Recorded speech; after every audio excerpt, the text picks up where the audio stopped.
Have you ever felt trapped in a life that doesn't satisfy you? Have you ever wanted greater abundance, not just financially, but emotionally and spiritually? What if we told you that the key to unlocking all of this is already inside you? In a quiet Japanese temple, surrounded by Zen gardens and the gentle sound of flowing water, the elderly monk Arata shared 5 fundamental lessons that have the power to transform your life. These lessons, the fruit of a lifetime dedicated to the pursuit of truth and happiness, will guide you to a life of inner peace, serenity, happiness, and love. And if you stay until the end of the video, you will discover the secret to cultivating true abundance, the kind that comes from within and that no money can buy. But before continuing, if you are not one of us yet, subscribe to the channel and activate notifications to be informed when we publish new content for your spiritual growth. The morning sun filtered through the leaves of the ancient trees, casting a play of light and shadow on the path that led to the temple. A group of pilgrims, coming from every corner of Japan, approached with respect, their faces marked by the search for a deeper truth. The scent of incense hung in the air, mingling with the singing of birds and the sweet sound of water flowing in the Zen garden. Inside the temple, the elderly monk Arata awaited them, sitting in the lotus position on a meditation cushion. His eyes, though marked by time, shone with ancient wisdom. The pilgrims sat in front of him, forming a semicircle. "Dear friends," Arata began with a warm smile, "today I will share with you 5 fundamental lessons that I have learned over the course of my long life.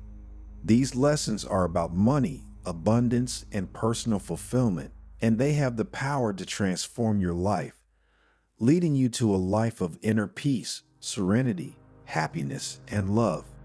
A respectful silence fell among the pilgrims as they prepared to absorb the wise monk's words. The first lesson the monk spoke about was related to what we desire. "If you do not have what you desire, you have what you tolerate," he said, looking everyone in the eye.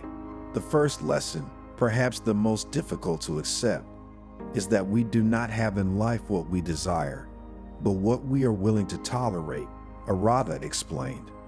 If your financial situation and your personal life are not satisfying you, it's because you've allowed it to happen.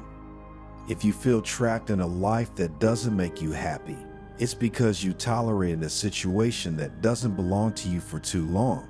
It's time to stop settling and start demanding more from yourself. Arata stood up and walked to a window that looked out onto the garden. "Look at those trees," he said, pointing to a group of bonsai. "They have been shaped with care and patience, but if the gardener had tolerated their wild growth, they would never have achieved this harmonious form. The same goes for our lives. We must constantly prune away superfluous branches, eliminate negative habits, and cultivate the qualities that lead us to happiness and prosperity." One of the pilgrims, a young merchant named Taro, raised his hand. "Master," he asked, "how can we distinguish between what we desire and what you tolerate?" Arata smiled. "The answer is within you, Taro. Listen to your inner voice. If you feel a sense of dissatisfaction or frustration, it is a sign that you are tolerating something that is not yours. Do not ignore these signs, but use them as a compass to guide you toward the life you desire." The second lesson is that money is important, Arata continued, challenging a common belief. Denying the importance of money is a way to justify your lack of it. Money is energy, it is freedom, it is the possibility to realize your dreams. But remember, money is a tool, not an end. Don't let the pursuit of wealth take you away from true abundance, inner peace, serenity, happiness, and love. The monk told the story of a wealthy merchant who had amassed an immense fortune, but lived in constant fear of losing it. The merchant was so obsessed with money that he had forgotten the value of simple things: the smile of a child, the song of birds, the beauty of the sunset. His wealth brought him no happiness, only anxiety and worry. An elderly woman spoke up, "Master, how can we avoid falling into the trap of greed?" "The key is gratitude," Arata replied. "Appreciate what you have, even if it is little." Gratitude opens the heart to abundance and reminds us that true wealth is not measured in money. The third lesson is that true abundance comes from within. Arata continued, "Happiness is not found in material things, but in gratitude, generosity, compassion, and love. Cultivate these qualities in your heart, and you will discover a wealth that no money can buy." Arata told the story of a poor peasant woman who, despite her difficulties, always found a reason to smile and help others. The peasant woman did not have much, but her heart was full of love and gratitude. Her generosity and compassion made her a rich person, even though she did not possess great material wealth. A young monk, Kenji, asked, "Master, how can we cultivate these qualities in our hearts?" "Meditation is the key, Kenji," Arata replied. "Through meditation, we can calm our minds, listen to our hearts, and cultivate the qualities that lead us to true abundance." The fourth lesson is that you can't take advice about life and money from someone who doesn't have a dollar and hasn't lived it to the fullest. Arata said firmly, "Seek out mentors who have achieved the happiness, peace, and financial success you desire. Learn from them, follow their example. Don't let the opinions of those who are still finding their way or who have never known prosperity influence you negatively." Arata shared the story of a young man who sought financial advice from a friend who was always struggling financially. The friend, while well-intentioned, could not offer sound advice because he had never experienced financial success. The young man ended up following his bad advice and found himself in an even worse situation. "Wisdom comes from experience," the monk continued. "Seek guidance from those who have already walked the path you want to take and achieve the results you desire. Only they can offer you valuable advice and inspire you by their example." The fifth lesson is that life begins when fear ends, Arata said with determination. Have the courage to face your fears, to overcome your limitations, to create the life you desire. Prosperity, happiness, and love are within your reach. You just have to have the courage to grasp them. Arata told the story of a samurai who was afraid to fight.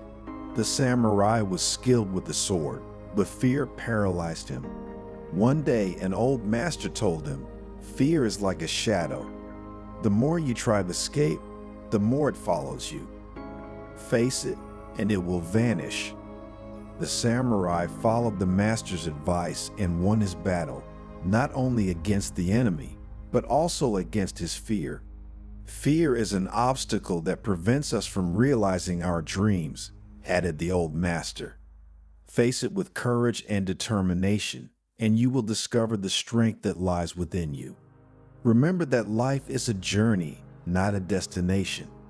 Enjoy every step, even the most difficult ones, because they are what make you stronger and wiser. The pilgrims listened in silence, Arata's words resonating in their hearts, like a mantra that would guide them on their path to a more fulfilling, abundant, and serene life. Remember, Arata said as he took his leave, that true wealth is not measured in money, but in the fullness of the heart and the serenity of the soul. Cultivate gratitude, generosity, compassion, and love, and you will discover a treasure that will last for eternity. And as night fell on the temple, Arata sat in meditation, his heart filled with peace and serenity. He knew that his words had planted a seed in the hearts of the pilgrims, a seed that would sprout and blossom, bearing fruits of abundance, happiness, and love. Silence enveloped the temple once again, broken only by the rustling of the wind through the leaves and the gurgling of the water in the garden fountain. Arata closed his eyes, returning to his meditation, his spirit merging with the harmony of the surrounding nature. His mission was accomplished for today. He had shared his wisdom, the lessons of a lifetime of seeking truth and happiness. Now it was up to the pilgrims to put those teachings into practice, transform their lives, and find their own path to abundance, peace, and love.